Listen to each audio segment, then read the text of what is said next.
L'initiative des réseaux ruraux régionaux qui ont organisé cette journée est vraiment tout à fait importante puisque pour la première fois le réseau rural travaille sur le thème de la jeunesse alors que, et c'est assez curieux que ça ne se soit pas imposé auparavant puisque tout le monde s'entend à dire que l'enjeu de rajeunir les mondes ruraux, le milieu rural est un enjeu primordial pour des raisons que tout le monde peut comprendre.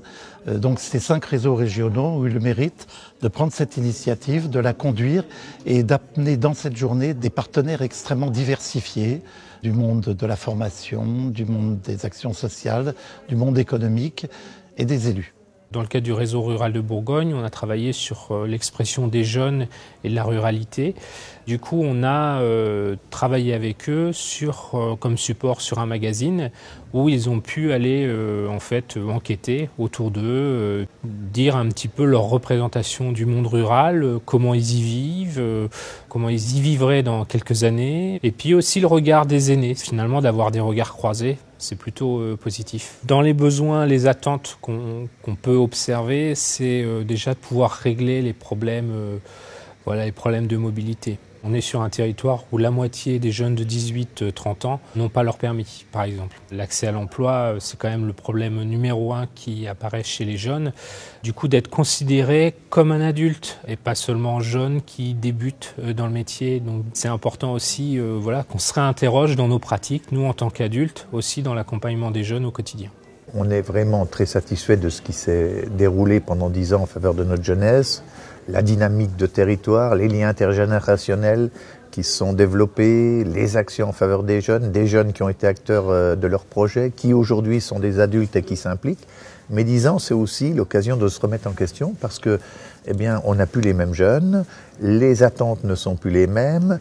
Il y a besoin de développer une communication entre les acteurs du territoire et les jeunes eux-mêmes. C'est pourquoi, dans un premier temps, on va organiser un forum Jeunesse Salon. Ça sera un temps d'information, d'échange et d'animation. L'objectif est d'essayer de recréer une nouvelle dynamique à l'échelle de notre territoire et d'impliquer les nouvelles générations de jeunes. Ces questions jeunesse me préoccupent en permanence. J'y suis impliqué, j'y crois depuis le début. J'ai baigné dans le milieu associatif, je suis un élu. C'est vraiment une journée très bénéfique pour notre territoire. Le Conseil de développement de Haute-Mayenne a mis en place 8 jardins pédagogiques intergénérationnels. Donc le projet avait pour objectif de recréer un lieu de sociabilisation. Nous suivons de plus ou moins loin, suivant un petit peu nos disponibilités, les thèmes qui sont travaillés par le réseau rural. Et là, lorsqu'on a vu que le réseau rural des Pays de la Loire travaillait sur le sujet de l'intergénérationnel, jeunes et seniors pour bien vivre dans les territoires ruraux, ça nous a semblé vraiment intéressant d'y participer, à la fois pour faire part de notre expérience et puis aussi voir sur d'autres territoires ce qui était fait pour essayer de tisser ces liens entre les générations.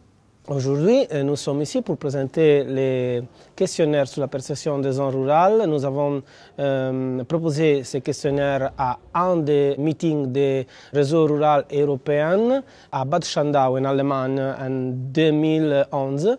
Le réseau rural français a participé avec 8 pays. Les résultats nous disent que, pour faire un exemple, plus de 60% des jeunes pensent que à l'avenir pourra développer son travail dans une zone rurale. C'est très important parce que nous avons donné le questionnaire à des jeunes des zones rurales, mais aussi des jeunes des zones urbaines. Et nous avons vu aussi dans les zones urbaines que la perception c'est assez positive par les zones rurales. En ce moment, nous sommes un moment de passage entre ancienne programmation de la politique agricole communautaire et nouveau. Nous chercherons d'emporter ces résultats à tous les décideurs publics pour faire voir quelles sont les priorités pour les jeunes.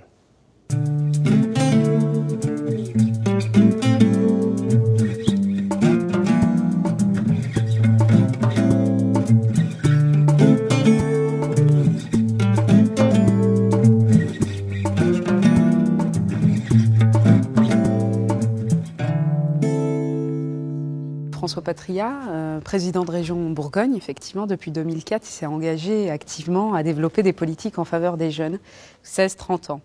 Et depuis 2010, son idée est d'accentuer vraiment sa priorité envers les jeunes et d'aller au-delà de nos publics, on va dire, habituels qui sont les lycéens, les apprentis, les demandeurs d'emploi en formation continue ou les étudiants. Donc, comme en France, on aime beaucoup les étiquettes et mettre les jeunes finalement dans une case bien précise, l'idée c'est un peu de décloisonner aussi cette mentalité et d'aller au plus loin, c'est-à-dire d'aller toucher aussi les jeunes invisibles qu'on ne retrouve nulle part, dans aucune organisation, qui sont parfois délaissés parce qu'ils ont aussi des problèmes vraiment très importants, très lourds.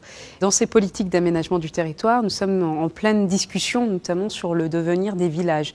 On a lancé le Cœur d'Avenir. Cœur d'Avenir, c'est un dispositif pour transformer nos villages de façon à attirer un maximum de jeunes couples ou des jeunes, tout simplement. On a voulu aussi s'intéresser sur la question de la jeunesse en zone rurale. Et donc, c'est par ce biais-là qu'on s'insère dans le copilotage des réseaux ruraux.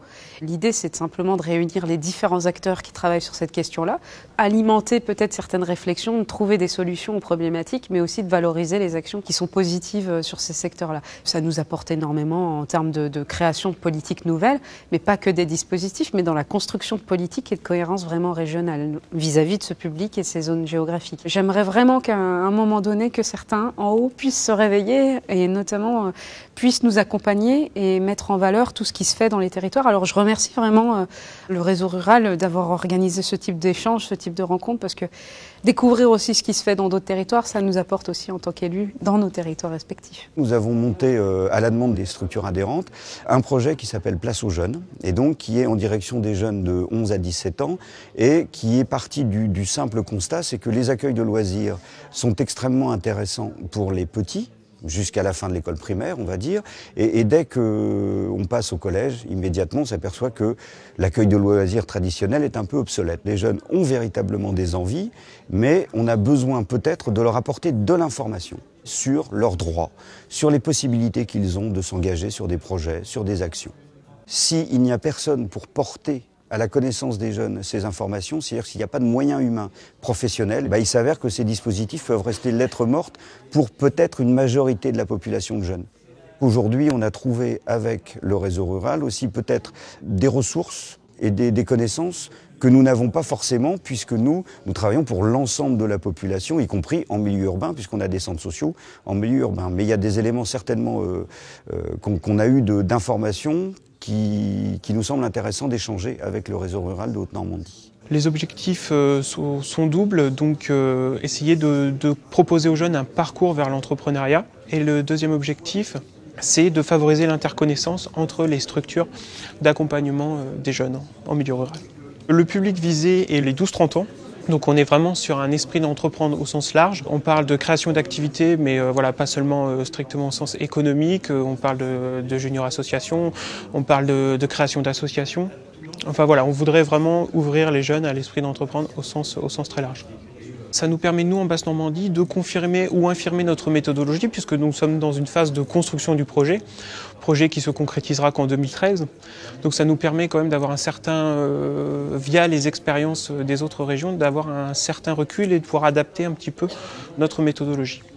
Cette journée nous montre que la question de l'attractivité du milieu rural pour les jeunes dépend de conditions tout à fait simples qui commencent par l'emploi, le logement, mais une véritable stratégie du territoire. Il n'est pas certain que les difficultés que rencontrent les jeunes dans le monde rural soient spécifiques au monde rural, mais les réponses qu'on doit y apporter, elles sont spécifiques puisqu'elles doivent tenir compte du contexte. Toutes les statistiques le montrent, la tendance du monde rural est au vieillissement dans l'ensemble des activités. Donc je crois qu'on sera amené, parce que les réseaux régionaux nous le demandent, à faire dans la prochaine programmation de ce thème un axe prioritaire.